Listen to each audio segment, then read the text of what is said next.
हे पुन्हा कळायला लागलं का? हजारदा सांगितलं ना तुम्हाला, हे घर बदलूया, पण नाही ना ऐकलं. सांगा आता काय करायचं? छप्परच मजबूत नाहीये या घराचं. अगं पण भिंती तर मजबूत आहेत ना. वा, आधी बाबा शिकवणी घ्यायचे, आता मुली शिकवणी घ्यायला लागल्यात. घे सुरू कर नंदू. काय का असे कॉम्प्लिकेटेड कपडे देतात? जीन्स अँड टॉप सुचत नाही का त्यांना? जीन्स अँड टॉप आता 2-3 महिन्यांपूर्वी ना त्या ऐश्वर्या राय ती कोणत्या फेस्टिवलला गेली होती ना, सेम अशीच साधी साडी होती, पण 12 लाखाची होती. आमचं नशीब मिस नाशिक झाले असते ना, तर ऐश्वर्या राय बरोबर मिस इंडियामध्ये भाग घेतला असता. दिसली नसती तुम्हाला ऐश्वर्या राय. Very true. हो true Sushmita madam. Call me Sush dad. Okay Sush madam, तुमची जर ही वारी पूर्ण झाली असेल ना, तर ते माझं पुस्तक जागेवर नेऊन ठेवाल का? ओके. कोणी जाऊन सिटी बंद करणार?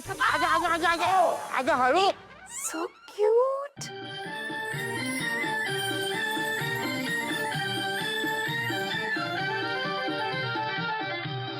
हो रोमॅन्टिक.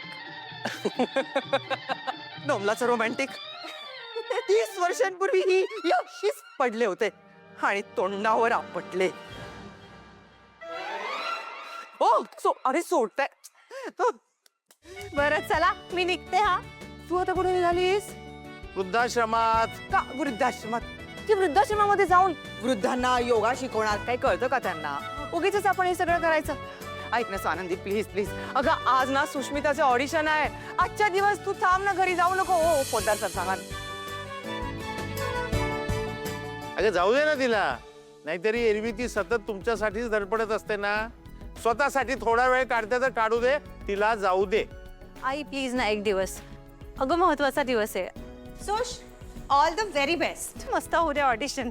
बाय ताई. येते का? हो आपली ताई कसली कमाल आहे ना हो. म्हणजे बघा ना, तिला सतत दुसऱ्यांच्या आनंदाचीच काळजी असते. घरी आपल्या आनंदाची आणि वृद्धाश्रमात त्यांच्या आनंदाची. तुम्ही तिचं नाव अगदी परफेक्ट ठेवलंय. स्व आनंदी, स्वानंदी.